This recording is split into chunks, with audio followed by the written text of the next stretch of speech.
मार्गदर्शन के लिए कहाँ जाएं? मेरे बॉस बहुत अच्छे हैं जिनसे मैं करियर का परामर्श ले सकता हूँ। मार्गदर्शन के लिए मैं किसी भरोसे वाले के पास जाती हूँ। क्योंकि मैं सभी जवाब नहीं जानता, इसीलिए हमेशा कहीं और जाना अच्छा होता है। मेरे विचार से इस वक्त मेरा कोई ऐसा अपना नहीं जिससे मैं मार्गदर्शन ले सकूँ। हमें उसके लिए अंदर देखना चाहिए, क्योंकि यदि हम दूसरे लोगों में उसे ढूंढेंगे तो खुद नहीं सीख पाएंगे।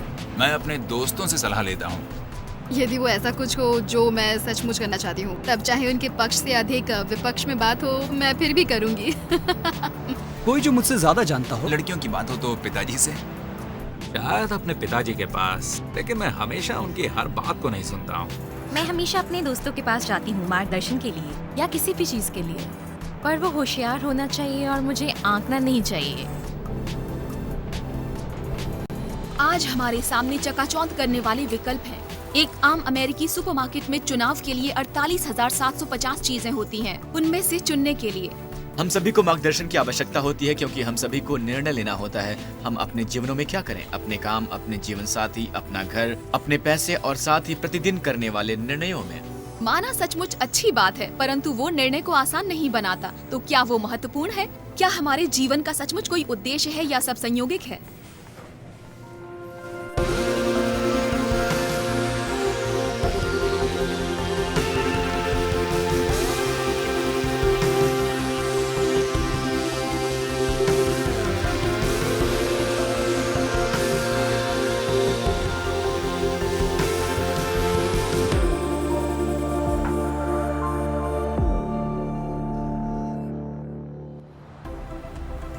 कहते हैं कि हमारे जीवन के दो सबसे महान दिन वो हैं जब आपका जन्म होता है और दूसरा जब आप उसके उद्देश्य को जानते हैं। संत पौलुस कहते हैं, क्योंकि हम उसके बनाए हुए हैं और मसीह यीशु में उन भले कामों के लिए सृजन किए गए हैं जिन्हें परमेश्वर ने पहले से हमारे करने के लिए तैयार किया है।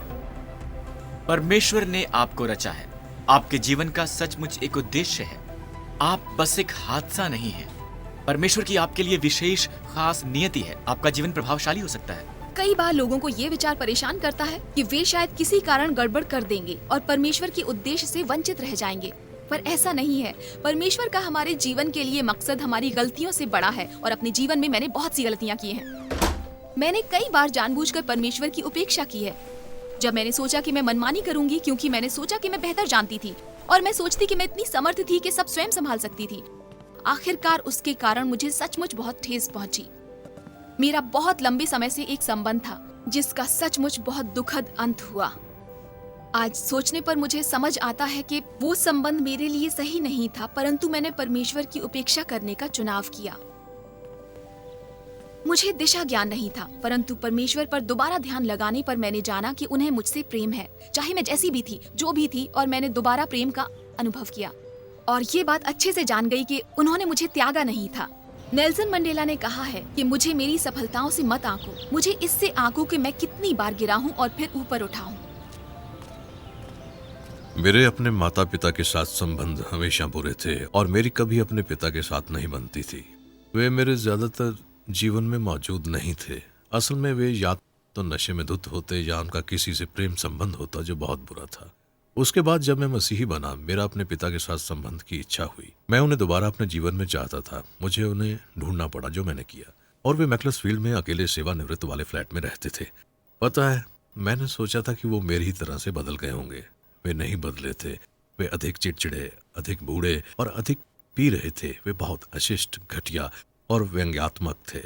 वे बिल्कुल वैसे थे जैसा मुझे याद था, और मैंने उन्हें अपने घर आने का न्योता दिया, लंदन में हमारे घर पर। और जब वे ट्रेन से उतरे, मैं उन्हें ह्यूस्टन स्टेशन लेने गया था। मैं हर बार उन्हें प्लेटफॉर्म पर मिलता। वो जब भी आते, मैं उन्हें लेने जाता। वे चीख रहे होते, चिल्ला रहे, शिकायतें करते, चिल्ला रहे और थोड़ा नशे में होते। और एक चीज जिसके बारे में हमेशा शिकायत करते, वो था पैसा। एक बार जब वो रहने आए तो वो बीमार हो गए और उन्हें स्थानीय अस्पताल जाना पड़ा। आखिरकार उन्हें 1 सप्ताह रहना पड़ा वहां पर। वो एक बुरा सपना था। मैं चाहता था कि वे घर लौट जाएं जैसे ही वो ठीक हो जाएं। सो हम उन्हें ह्यूस्टन स्टेशन लेने गए। मैंने उन्हें ट्रेन में चढ़ाया और उन्हें बैठाया, और डिब्बे के बीच में ही मुझ पर अपने पिता के लिए प्रेम की भावना हावी हो गई, और वो सचमुच अजीब था। और मैंने डिब्बे में लगभग रोना आरंभ कर दिया। मैंने उन्हें देखा तो मुझे उनके लिए बहुत दुख अनुभव हुआ। कि हमारा कभी संबंध नहीं था। मुझे कभी अपने पिता के साथ भोजन करना याद नहीं था। मुझे वो सब बातें याद आईं और मेरे दिल में ये विचार आया कि मैं उनकी मैनचेस्टर की टिकट को पहले दर्जे में करवाऊं। और मैंने मैनचेस्टर के लिए एक बहुत महंगी सिंगल पहले दर्जे की टिकट खरीदी। मैं उन्हें पहले दर्जे के कंपार्टमेंट तक ले गया और उन्हें वहां बैठाया। वो आराम से बैठ गए तो मैंने उनके सिर को बड़े प्यार से चूमा। जब हम प्लेटफॉर्म पर खड़े थे, अमेंडा ने मुझसे पूछा, आप यहाँ क्या कर रहे हैं? मैंने कहा, सच कहूं तो नहीं जानता। मैं अपने पिता को सचमुच प्रसन्न देखना चाहता था। जब मैंने डिब्बे की खिड़की में से उन्हें देखा तो उन्होंने अपनी टोपी उतार दी थी। वो हमेशा टोपी पहनते थे। उन्होंने उसे उतार दिया और मेज पर रख दिया। धीरे से उन्होंने रिक्लाइन का बटन दबाया और वो चमड़े की सीट पर आराम से बैठ गए। उसके बाद उन्होंने चुटकी बजाई तो एक वेटर उनके लिए कप चाय और कुछ बिस्किट ले आया। उसके बाद उन्होंने अपना अखबार निकाला और उसे पढ़ने लगे। और जब वे ऐसा कर रहे थे, उन्होंने मुड़कर खिड़की के बाहर मुझे देखा और उनके चेहरे पर इतनी गहरी मुस्कान थी जैसी मैंने पहले कभी नहीं देखी थी। वो ऐसा था मानो सारे जन्मदिन और क्रिसमस एक साथ आ गए थे और वे बहुत प्रसन्न थे। और वो अंतिम बार था जब मैंने अपने पिता को देखा था। 3 सप्ताह बाद वे उस सेवानिवृत्त वाले फ्लैट में एक बड़े दिल के दौरे से अकेले में मर गए। मैं अब सोचता हूं, क्या वो मैं था जिससे ये विचार आया था कि मुझे उन्हें टिकट लाकर देनी चाहिए, या वो परमेश्वर मेरा मार्गदर्शन कर रहे थे? मेरी अपने पिता के साथ सच्ची शांति है। उन सब वर्षों की बहस, लड़ाई, शराबखोरी, व्यभिचार इत्यादि बुरी बातों के बाद, सारी बातों के बाद, मेरे पास अपने पिता की केवल एक छवि है। उनके चेहरे की वो छवि जिसमें वे ट्रेन के डिब्बे में से देख रहे थे जब वो जा रही थी। मुझे निर्देश के अनुसार कहीं पहुंचना नहीं आता। मैं हमेशा गुम हो जाता हूँ। मैंने देखा है कि नक्शा इस्तेमाल करना बहुत सहायक होता है। तो जब भी मैं गलत राह पर जाता हूँ, वो मुझे सही राह बताता है। और वो अत्यंत धैर्यवान है। वो मेरे लिए भिन्न भिन्न रास्ते ढूंढता रहता है। हम निसंदेह उसे बंद कर सकते हैं, उसकी उपेक्षा कर सकते हैं, पर अगर उसके अनुसार चलें तो निसंदेह हमारी यात्रा सुखद हो सकती है। परमेश्वर के साथ भी यही होता है। ये समानता निसंदेह सीमित है, क्योंकि हम किसी उपकरण से नहीं निपट रहे होते हैं, बल्कि ऐसे व्यक्ति से जो हमें प्रेम करता है। ये परमेश्वर के साथ एक संबंध है और उनका आपके लिए एक उद्देश्य है और उनमें अपार धीरज है। मैं उस बारे में तुम्हें निर्देश दूंगा और सिखाऊंगा जहां तुम्हें जाना चाहिए, और तुम्हें परामर्श दूंगा और देखभाल करूंगा। परमेश्वर व्यावहारिक रूप से कैसे हमारा मार्गदर्शन करते हैं? देखिए, ये एक संबंध है और वे हमारे साथ बात करते हैं, परंतु हम उनकी आवाज कैसे सुने? मैंने देखा है कि व्यावहारिक रूप में 5 तरीके हैं जिसके द्वारा परमेश्वर हमसे बात करते हैं। 5 तरीके। कई बार वो बस उनमें से एक ही तरीका होता है। कई बार इन 5 तरीकों में से एक से ज्यादा तरीके भी हो सकते हैं।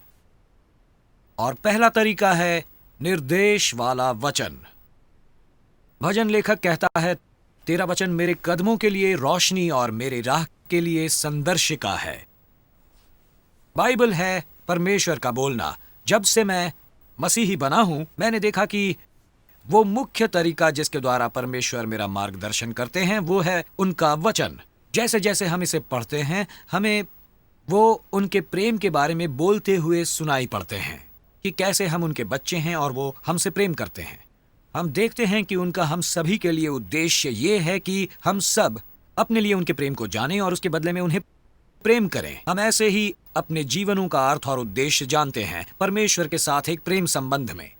उसके अलावा हमें दूसरे लोगों से प्रेम करने का बुलावा है, अपने मित्रों से, अपने परिवारजनों से, पड़ोसियों से, अपने शत्रुओं से। हम कई भिन्न तरीकों से प्रेम कर सकते हैं। दया के छोटे छोटे कार्य। बहुत से लोग जीवन में संघर्ष कर रहे हैं और दया के छोटे छोटे कार्यों का कोई मूल्य नहीं होता, परंतु वे बहुत प्रभाव डाल सकते हैं किसी व्यक्ति के दिन या फिर उसके जीवन पर, और इसलिए वो बहुत जरूरी हैं। उसके अलावा हम इस किताब में देखते हैं कि परमेश्वर का हमारे जीवनों के लिए उद्देश्य ये है कि हम यीशु की तरह बने, उनकी तरह। जैसे कि ये कि हम नैतिक मनुष्य बने। कुछ चीजें ऐसी हैं जिनके बारे में आपको प्रार्थना करने की आवश्यकता नहीं होती। ये प्रार्थना करने की जरूरत नहीं कि इस साल आपको टैक्स भरना है या नहीं। प्रभु, मैं इस साल टैक्स भरूं या ना भरूं? इसमें साफ साफ लिखा है हमें अपना टैक्स भरना है। एक व्यक्ति के बारे में मैंने सुना जो नया नया मसीही बना था। उसने कर अधिकारी को पत्र लिखा कि जनाब, मैं मसीही बना हूं, मुझे रातों में नींद नहीं आती, तो ये हैं वो 100 पाउंड जो मुझे आपको देने हैं। PS, मुझे अभी भी नींद नहीं आती, मैं बाकी के पैसे भेज दूंगा। तो हम इस किताब से जानते हैं, निर्देश वाले वचन से हम जानते हैं कि परमेश्वर चाहते हैं कि आप जीवन में अच्छे अच्छे काम करें। अच्छे कामों से आपका उद्धार नहीं होता, बल्कि इसलिए होता है कि आप अच्छे काम करें। और उनकी आपके लिए एक अनोखी योजना है, एक उद्देश्य है। उनके पास आपके उद्धार के लिए भी एक बहुत ही अलग योजना है। जहाँ तक मार्गदर्शन ढूंढने की बात है, हमें प्रलोभन होता है कि बाइबल उठा लें, कोई भी पन्ना खोलकर किसी वचन की ओर संयोगिक इशारा करके आशा करें कि उससे हमें जवाब मिलेगा, जैसे जन कुंडली या फिर क्रिस्टल बॉल से। परंतु वो कुछ करने का सही तरीका नहीं है, क्योंकि हम गलत निष्कर्ष निकाल सकते हैं। तो हम परमेश्वर के अपने जीवन के बारे में उद्देश्य को कैसे जानते हैं? दूसरा तरीका जिसके द्वारा परमेश्वर आपका मार्गदर्शन करते हैं वो है उनका बाध्य कर आत्मा। प्रेरितों 20:22 में पौलुस कहते हैं, अब देखो मैं आत्मा से बंधा हुआ यरूशलेम को जाता हूं और ये नहीं जानता कि वहां मुझ पर क्या बीतेगी। अब मसीही की एक परिभाषा ये है, वो जो पवित्र आत्मा से अगुवाई लेता है। जब आप यीशु को मिलते हैं और उनकी आत्मा को आप में आने के लिए कहते हैं, तब उनकी आत्मा आपसे बात करने और आपको मार्गदर्शन देने लगती है। यीशु कहते हैं कि उनकी भेड़ें उनकी आवाज को पहचानेंगी। ये ऐसा है जैसे आपको किसी अनजान व्यक्ति का फोन आता है और आप उसकी आवाज नहीं पहचानते। यदि मेरी पत्नी का फोन आता है, मैं हेलो सुनते ही उसकी आवाज पहचान लेता हूं। और मैं यीशु को जितना अधिक जानता हूं, उतनी अधिक उनकी आवाज को मैं पहचानता हूं। और पवित्र आत्मा हमसे बात करते हैं जो हम बाइबल पढ़ते हैं और प्रार्थना करते हैं। प्रेरितों 13:2 कहता है, जब वे प्रभु की उपासना कर रहे थे तो पवित्र आत्मा उनसे बात करने लगे। प्रार्थना एक दो तरफा बातचीत है। वो डॉक्टर के पास जाने जैसा है। हम डॉक्टर के पास जाकर अपनी सारी शिकायतें, सारे निवेदन बताकर वहां से निकल नहीं आते। हम बताते हैं, परंतु हम ये सुनने की प्रतीक्षा भी करते हैं कि डॉक्टर हमसे क्या कहते हैं। जब हम प्रार्थना करते हैं तो केवल परमेश्वर को बताते नहीं, वो सुनते भी हैं जो वो हमसे कह रहे हैं। इसलिए मैं हमेशा प्रार्थना करते समय या बाइबल पढ़ते समय अपने पास नोटबुक, पेन या पेंसिल रखता हूं, ताकि मैं नोट डाउन कर सकूं कि आज वो पवित्र आत्मा मुझसे क्या कह रहा है। उसके अलावा पवित्र आत्मा कई बार कुछ करने की प्रबल इच्छा डालकर हमारा मार्गदर्शन करता है। कुछ है जो मैं करना चाहता हूं। फिलिपियों 2:13 में पौलुस कहते हैं, परमेश्वर तुम्हारे मन में इच्छा और काम दोनों बातों को डालेंगे अपने उस अच्छे उद्देश्य के लिए। मसीही बनने से पहले यदि आपने मुझे कहा होता कि मैं इंग्लैंड के एक गिरजे में पादरी बनूंगा, तो मैं सोचता कि यह सबसे बदतर काम था जिसे करने की मैं कल्पना कर सकता था। बहुत ही बोरिंग, बहुत ही नीरस तरह का काम। मैं वाकई ऐसा कुछ नहीं करना चाहता। परंतु जब पवित्र आत्मा मुझ में रहने आए, उन्होंने मुझे वो करने की प्रबल इच्छा दी जो मैं कर रहा हूं। साथ ही परमेश्वर कई बार इस असामान्य तरीके से भी हमारा मार्गदर्शन करते हैं। भविष्यवाणी, दर्शन, तस्वीरें, सपने, कुछ निशानियां, वो आवाजें जो कभी कभार लोगों को सुनाई देती हैं, अंदरूनी आवाज। कुछ वर्षों पहले मैं लंदन में एक अंग्रेजी टीचर के तौर पर काम कर रहा था और मैं संचार व्यवस्था के कारोबार क्षेत्र में काम करने की कोशिश कर रहा था। यूनिवर्सिटी में मैंने फ्रेंच सीखी और मैंने फ्रांस में 1 वर्ष बिताया था और मैं हमेशा वहां लौटकर वही काम करना चाहता था। मुझे याद है एक शाम मुझे एक गिरजे की मीटिंग के लिए बुलाया गया था। उस वक्त मेरा विश्वास बुलंद नहीं था, परंतु फिर भी मैं जाने को राजी हो गया था।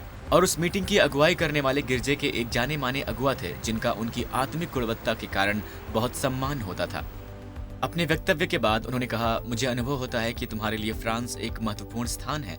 मुझे ये सोचना याद है, ये दिलचस्प है, परंतु ये शायद एक संयोग है। फिर उनके कुछ दल आए और उन्होंने पूछा कि क्या वो मेरे लिए प्रार्थना कर सकते हैं। एक ने मुझे बाइबल का एक वचन बताया जो मेरे लिए हमेशा से बहुत महत्व रखता था, और दूसरे के पास एक तस्वीर थी जिसने व्यक्तिगत कारणों से मेरे दिल को छू लिया और वो फ्रांस से संबंधित थी।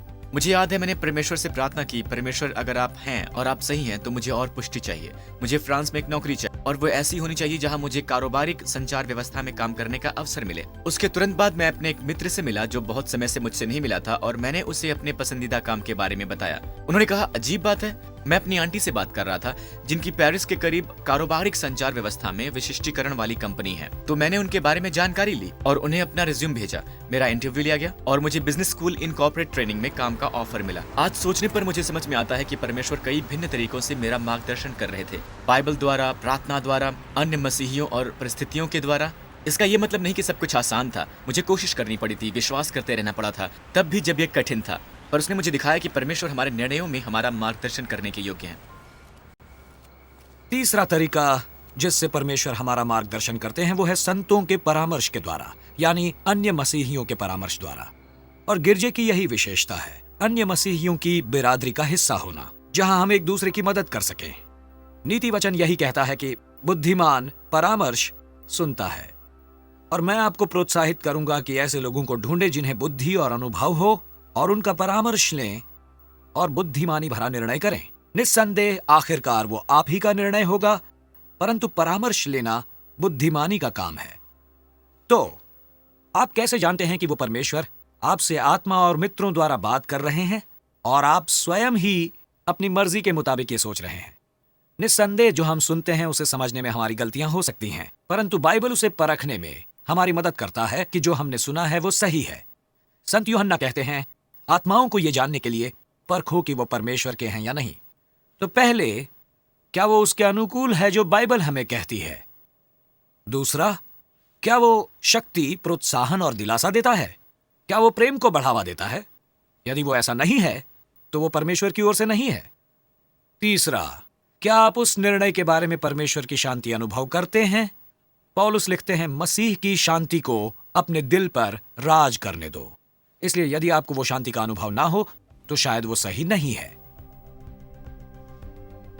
चौथा तरीका जिसके द्वारा परमेश्वर मार्गदर्शन करते हैं वो है आपकी सूझबूझ। देखिए, मसीही बनने पर आप तर्क शक्ति और विवेक गंवा नहीं देते, आप ही रहते हैं। परमेश्वर ने इसलिए मार्गदर्शन का वादा नहीं किया ताकि हम सोचने के कष्ट से बच जाएं। बाइबल बताती है कि वो परमेश्वर की सामान्य इच्छा है, परंतु बाइबल हमें ये नहीं बताती कि हमें किससे विवाह करना चाहिए। हमें अपनी सूझबूझ इस्तेमाल करनी और अपने से पूछना चाहिए कि क्या हम एक दूसरे के अनुकूल हैं। करियर के निर्णयों में भी यही करें। कई बार विश्वासी बनने के बाद लोग मुझसे पूछते हैं, क्या मुझे अपनी नौकरी छोड़ देनी चाहिए? संत पौलुस कहते हैं, हमें से प्रत्येक को जीवन में वो स्थान बनाए रखना चाहिए जो प्रभु ने हमें दिया है और जिसके लिए परमेश्वर ने हमें बुलाया है। हम सबको उस स्थिति में रहना चाहिए जहां परमेश्वर ने हमको बुलाया है। परमेश्वर ने आपको एक उद्देश्य से उस काम के लिए बुलाया है। तो सामान्य नियम ये है कि वहीं रहो जहां तुम हो, जब तक परमेश्वर किसी और काम के लिए ना बुलाएं। और परमेश्वर आपको जिसके लिए भी बुलाते हैं वो आपके स्वभाव, व्यक्तिगत शिक्षा और हुनर के अनुकूल होता है। आप खुद से पूछ सकते हैं कि मुझे क्या करना पसंद है, मेरी क्या योग्यताएं और रुचि है और मैं किस में माहिर हूँ। और अंतिम तरीका जिससे परमेश्वर हमारा मार्गदर्शन करते हैं वो है परिस्थितिगत संकेत। कई बार हम सचमुच कठिन निर्णयों का सामना करते हैं और हम शायद परमेश्वर से कहते हैं, मैं नहीं जानता किस दिशा में जाऊं, मैं नहीं जानता कि ये सही संबंध है या नहीं, पता नहीं ये नौकरी सही है या नहीं, या मैं ये भी नहीं जानता कि ये सही निर्णय है या नहीं। नीति वचन 16:9 कहता है, मनुष्य मन में अपने मार्ग पर विचार करता है, पर यहोवा ही उसके पैरों को स्थिर करता है। और भजन 37:5 कहता है, अपने मार्ग की चिंता यहोवा पर छोड़ और उस पर भरोसा रख, वही पूरा करेगा। क्योंकि परमेश्वर द्वार बंद कर सकते हैं और खोल भी सकते हैं, इसीलिए हमें निर्णय उनको समर्पित करके उसके बाद नतीजे के लिए उन पर विश्वास करना चाहिए। इसीलिए हमें परिस्थितियों का ध्यान देना चाहिए, परंतु उन पर बहुत अधिक जोर नहीं देना चाहिए। हमें कोशिशें करते रहना चाहिए। बुनियादी तौर पर परमेश्वर हमारे साथ चलते हैं और वो हमारी साधारण चीजें लेकर उन्हें किसी सुंदर चीज में बदल देते हैं। और वो सिर्फ इतना ही नहीं करते हैं, बल्कि वो हमें बने रहने के लिए कहते हैं और हमारे साथ काम करते हैं। 19वीं सदी के मध्य में अंग्रेजी कुलीन वर्ग के लॉर्ड रैडस्टॉक नॉर्वे के एक होटल में ठहरे हुए थे। एक शाम उन्होंने किसी को नीचे हॉल में बुरी तरह से पियानो बजाते हुए सुना। उन्होंने देखा कि वो एक छोटी सी लड़की थी जो बहुत बुरा बजा रही थी। वो सामान्यतया धैर्यवान मनुष्य थे, परंतु निरंतर आ रहे उस शोर ने उन्हें परेशान कर दिया था। फिर उन्होंने देखा कि एक पुरुष आकर उसकी बगल में बैठ गया। उस लड़की का प्रयास रोकने की बजाय उस आदमी ने बजाना आरंभ किया और उसके सुर में सुर मिलने लगे। हर प्रयास के साथ उनका बजाना उनकी लय के अनुकूल होने लगा। अचानक पूरा होटल एक दिलकश आवाज से भर गया। उन्होंने उसकी गलतियों और कमजोरी को लेकर एक अत्यंत सुंदर चीज बना दी। बाद में लॉर्ड रैडस्टॉक ने जाना उस लड़की के साथ बजाने वाले उसके पिता थे, जो 19वीं सदी के मशहूर रूसी संगीतकार अलेक्जेंडर बोरोडिन थे। अक्सर अतीत में देखने पर हम देख सकते हैं कि परमेश्वर हमारी गलतियां इस्तेमाल कर सकते हैं। सच कहूं, मैंने बहुत सी गलतियां की हैं। परमेश्वर ने मुझे कारावास में नहीं डाला, मैंने डाला था। परमेश्वर ने मुझे 2 बार तलाक लेने को नहीं कहा, मैंने लिए थे। परंतु उस दौरान उन्होंने मेरी हमेशा मदद। मेरे माता पिता विसंगतियों से भरे और शराबी थे। 15 वर्ष की उम्र में अपने पिता के साथ बहस के बाद मुझे घर से निकाल दिया गया। मैं एक गैंग के साथ खाली मकान में रहने लगा। मैं पुलिस के झमेले में पड़ गया, जिससे मुझे जेल जाना पड़ा। वहां से बाहर निकला, 21 की उम्र में सेना में शामिल हुआ। मैंने 2 विवाह किए थे, 2 तलाक लिए। मैं शराबी बन गया। स्कूल में रोब सहने से सेना की बॉक्सिंग टीम का हिस्सा बनने के बाद मैं स्वयं वर्दी में दबंग बन गया। रोब जमाने लगा। मेरी माँ मर गई। मैंने अपनी माँ को तब से नहीं देखा था जब मैं एक बच्चा था। वो बीमार हो गई, उन्हें कैंसर था। मेरी माँ और पिता दोनों को सिगरेट और शराब की लत थी। थोड़े शब्दों में कहूँगा, उन्हें अस्पताल में डाला गया। मुझे उनके साथ 10 दिन मिले और फिर वो मर गई। उन्हें एक बहुत बड़ा घूमड़ जैसा था और वो मेरी बाहों में सो गई। और वो मेरे लिए सचमुच उत्प्रेरक था, चीज़ों के बारे में सोचना आरंभ करने के लिए। उसने मुझे एक नई दिशा दी। उसके कुछ समय बाद मेरे एक मित्र ने कहा, तुम्हारे पास बहुत से सवाल हैं, तुम्हें शायद उल्फा कोर्स करना चाहिए। पता है, सेना के 16 वर्षों तक मैं जहाज़ों में कूदा हूँ। मैंने राइफल का कोर्स किया है, मैंने मिलिट्री में हर चीज़ पर कोर्स किया है। मैं परमेश्वर पर कोर्स करूँगा। मुझे वहाँ बैठना, उनकी बातचीत सुनना, ये सोचना याद है। कमाल है, मैंने पहले कभी ऐसी बातें नहीं सुनी। वो सब मेरे लिए पूर्णतया नया था और मैंने प्रार्थना की। और मेरी प्रार्थना थी, यदि आप वहाँ ऊपर हैं और ये सब बातें सच हैं और आप मुझे एक बेहतर मनुष्य बना सकते हैं, मेरा चरित्र बेहतर बना सकते हैं, आशा करता हूँ कि आप मुझे एक वफादार पति बनाए, एक अच्छा पिता बनाए, ऐसा व्यक्ति बनाए जो लोगों को अच्छा लगे। तब तो आप ऐसा जरूर करें। उसके बाद परिस्थितियां बदलने लगीं। मेरे दिमाग में सचमुच अजीब चीजें घूमने लगी। मैंने सोचा, मैं अपनी प्रेमिका के साथ 8 वर्षों से रह रहा हूं, हमें शायद विवाह कर लेना चाहिए। हमने उसके बारे में बात की और हमने विवाह कर लिया। मैंने प्रार्थना की कि मेरा पुत्र मेरे जीवन में आए, जिसे मैंने तब छोड़ा था जब वो 3 वर्ष का था। अब वो 36 का है और हमारे साथ रहता है। इसके अलावा मेरी 16 वर्ष की बेटी है जो शानदार है। मेरा मतलब, यदि आपने मुझे कुछ वर्ष पहले कहा होता कि मैं इंग्लैंड के गिरजे का पादरी बनूंगा, तो मैंने कहा होता तुम पागल हो। मैंने कभी इस बारे में सोचा भी नहीं था। ये बात कभी मेरे दिमाग में नहीं आई। मुझे अभी भी हैरानी होती है। तो अब मैं उन लोगों के साथ काम कर रहा हूँ जिनके संग में लगभग अपना सारा जीवन रहा हूँ। बहुत से लोगों को समझ सकता हूँ। मैं बेघरों के साथ काम करता हूँ और उनके जिन्हें मानसिक समस्याएं हों, जो कारावास में हों, जो कारावास से निकल रहे हों, एक केयरिंग फॉर एक्स ऑफेंडर्स नामक सहायतार्थ संस्था के द्वारा। और मुझे MBE का अवार्ड मिला भूतपूर्व मुजरिमों के साथ काम करने के लिए, जो मेरे लिए रोमांचक था। इस तरह का सम्मान पाना बहुत बढ़िया होता है। और यही है कि जिसके बारे में परमेश्वर कहते हैं, मेरे पास तुम्हारे जीवन की अच्छी और परिपूर्ण योजना है, तुम्हारी हानि की नहीं बल्कि समृद्धि की योजना, तुम्हें आशा और भविष्य देने की योजना। और वे कहते हैं कि वे हमें कभी नहीं छोड़ेंगे, ना त्यागेंगे। वही बात मुझे बनाए रखती है। अक्सर हमें पीछे देखने पर पता चलता है कि परमेश्वर हमारा मार्गदर्शन करते आए हैं। उनका आपके जीवन के लिए एक उद्देश्य है। और जब आप बाइबल पढ़ते हैं तो आप अपनी आत्मा की सुनते हैं। जो आप मित्रों से बात करते हैं वही सोचते और देखते हैं। और आप कुछ प्रभावशाली करेंगे। आपका उससे कहीं अधिक प्रभाव होगा जितना कि आप समझते हैं। और एक दिन परमेश्वर आपसे कहेंगे, बहुत अच्छे, तुम अपनी मंजिल तक पहुंच गए।